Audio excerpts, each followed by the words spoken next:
बाबा साहब अमर रहे, बाबा साहब अमर रहे। ओम सुधा जिंदाबाद, जिंदाबाद जिंदाबाद, ओम सुधा जिंदाबाद, जिंदाबाद जिंदाबाद। बाबा साहब अमर रहे, बाबा साहब अमर रहे।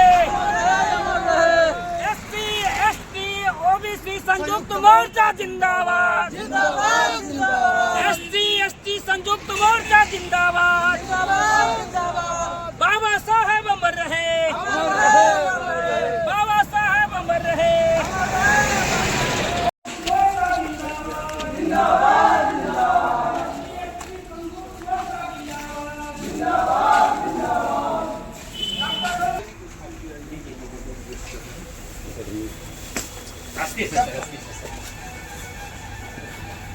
बैठने का अधिकार जो हमारे आज बीच बाबा भीमराव अम्बेडकर जो संविधान के तहत दिए हैं, तो निश्चित तौर पर आज मुझे हक नहीं मिलता है। बाबा भीमराव अम्बेडकर के साथ कितना प्रत्यारित, कितना भेदभाव हुआ, वो हमारे जो पूर्वज साथी है वो जानते हैं। और अभी भी हमारी दलित महिलाओं को किस तरह अत्याचार किया जाता है। आप फिलहाल हमारे पूर्णिया की घटना आप जान रहे हैं। पूर्णिया गांव के टेटगामा गांव में हम लोग बिहार महिला समाज से हम लोग वहाँ टीम पहुंचे थे। 5 आदिवासी को एक ही घर में सास पुत्र और उसके देवर को जिंदा जला दिया था। पूरे गांव समाज का लोग मिल के पंचायत करके कि नहीं ये डाइन है, इसको जला दिया। बताइए, ये 6 जून की ये कहानी है, 6 जुलाई की। साथियों, हम ये कहना चाहते हैं कि हमारी महिलाएं अंधविश्वास में ना डूबे।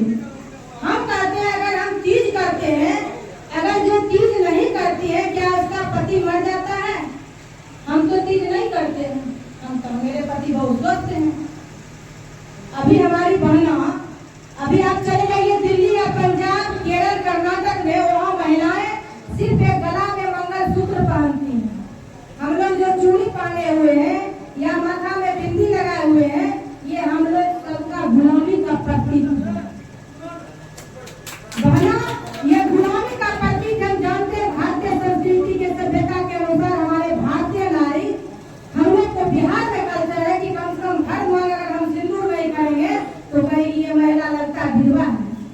तो साथियों, हम महिलाओं को इसलिए आबादी हमारी महिलाएं बहुत खुशी की बात है। और सबसे ज्यादा लगता है हमारे पश्चिमी पंचायत की महिलाएं जुटी हुई है। तो दलित में आप देखते होंगे जब मुसहर जाति का अगर शादी होता है उसमें ब्राह्मण नहीं जाते हैं। हम ब्राह्मण जाति का विरोध नहीं करते, अगर कोई साथी अगर होंगे, ब्राह्मण नीति का हम विरोध करते हैं। जो आप जानते हैं, अगर गायत्री मंदिर में शादी करते होंगे, इससे शादी हम हजारों कराए थे, मात्र 2 मिनट में शादी होता है।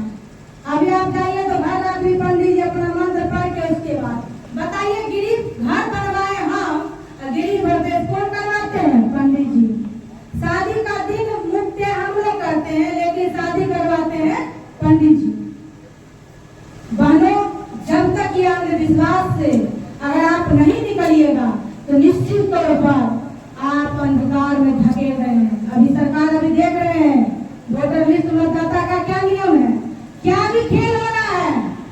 बहनों, अगर आप शिक्षित रहिएगा तो निश्चित तौर पर हम लोग इससे बाहर आएंगे। अभी कावड़ लेकर कौन जाता है देवघर? कौन जाता है? मोदी अमित शाह को बेटा जाता है पैदल, कि हम ही लोग गरीब गुरबा जाते हैं 5 साल कमेडियन, हम लोग जाएंगे देवघर। तो देवघर में अगर आप जाते हैं तो सबसे ज्यादा हमारे दलित, हमारे जो अति पिछड़े लोग हैं वो जाते हैं। कहीं भगवान नहीं है, कहीं भगवान नहीं है। अगर भगवान रहते, अगर तीज हम करते, हमारा पति नहीं मरता, हम विधवा नहीं बनते, अगर हम रहते। अब हमारे बीच मुख्य अतिथि क्या कहना चाहते हैं? आज का आयोजन का लेकर क्या विश्लेषण था सर? आज का आयोजन का विश्लेषण यही था कि जितने भी अनुसूचित जाति और अनुसूचित जनजाति जितना जागरूक हुए हैं संविधान के वक्त तक, उतना हमारे ओबीसी समाज के लोग जागरूक नहीं हुए।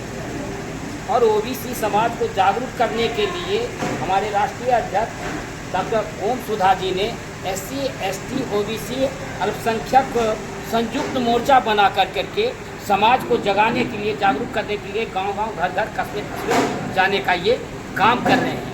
और ये बहुत सराहनीय काम हुआ कि आज के कार्यक्रम में OBC समाज के लोगों ने भी शिरकत करने का काम किया है। यहाँ से कुछ संदेश लेने का काम करेंगे कि भाई जिस तरह से हमारे समाज को आरक्षण के बल पर गुमराह करने का काम करते हैं, उसे प्रताड़ित करने का काम करते हैं और हम भी उसमें साथ देने का काम करते हैं। इससे आज उसे जागरूकता मिला है कि हम भी आरक्षण के ही बल पर ही चल रहे हैं, बल्कि समाज को संविधान के बल पर नहीं चल रहे हैं, बल्कि सामाजिक कूटनीति के बल पर चल रहे हैं। तो वो उसे आज सीखने का मौका मिला है।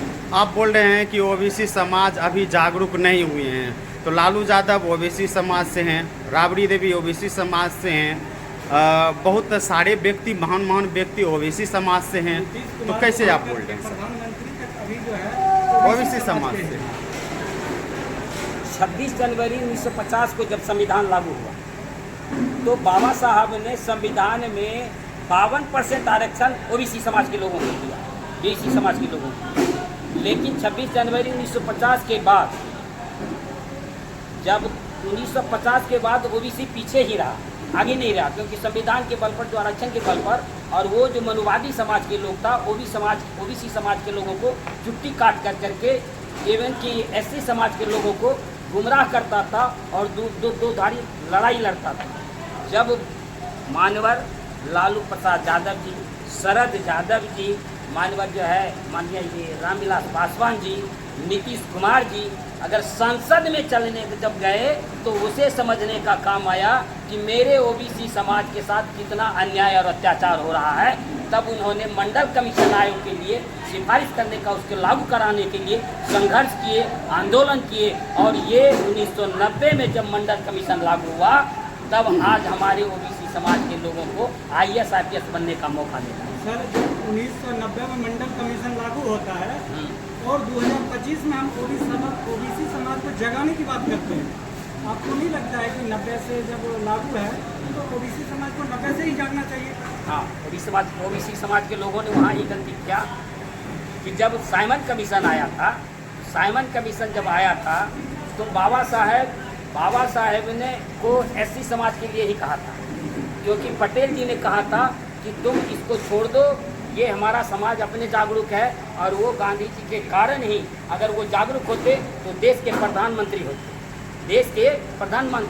सर, आप गांधी जी पे आरोप लगा रहे हैं? नहीं, गांधी जी पर आरोप नहीं लगा रहे हैं, गांधी जी ने कहा कि भाई तुम जो है, पटेल जी के माध्यम से कहवाया बाबा साहेब को कि भाई तुम SC समाज के लिए जागरूकता करने का काम करो, क्योंकि हम जो है बैकवर्ड समाज के लिए चलने का काम करेंगे।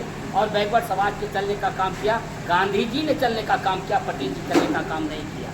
जब देश आज़ादी की बारी आई तो उसमें जब 14 सदस्यीय कमेटी का गठन हुआ तो उस कमेटी में गठन होने में 3 गो प्रधानमंत्री के दावेदार हुए, पंडित जवाहरलाल नेहरू, राजगोपालाचारी और सरदार वल्लभ भाई पटेल। तो संविधान के अनुसार, बाबा साहेब के अनुसार, राजगोपालाचारी को 1 मत मिला और नेहरू जी को 2 मत मिला और सरदार वल्लभ भाई पटेल को 11 मत मिला और देश का प्रधानमंत्री वो बन गया। लेकिन उस समय बाबा साहेब सरदार पटेल जी गांधी जी के विश्वास में आकर करके उन्होंने अपना पद को छोड़ कर करके उन्हें नेहरू जी को देने का काम किया, जिसके वजह से आज तक हम लोग अभी तक गुलाम हैं। पहला गुलामी का शर्त वहीं पर हो गया, क्योंकि अगर उस समय सरदार पटेल प्रधानमंत्री अगर बन जाते, अरे तुम्हें गांधी जी ये नहीं कहते कि तुम लौह पुरुष हो, तुम्हें रक्षा मंत्रालय ले लो, तुम गृह मंत्रालय ले लो, प्रधानमंत्री कुछ नहीं है, तो वहाँ गलती हुआ और वही गलती का मुआवजा हम लोग अभी तक। अपना परिचय बता दीजिए। मेरा नाम सतीश भूषण पासवान हो गया, समाज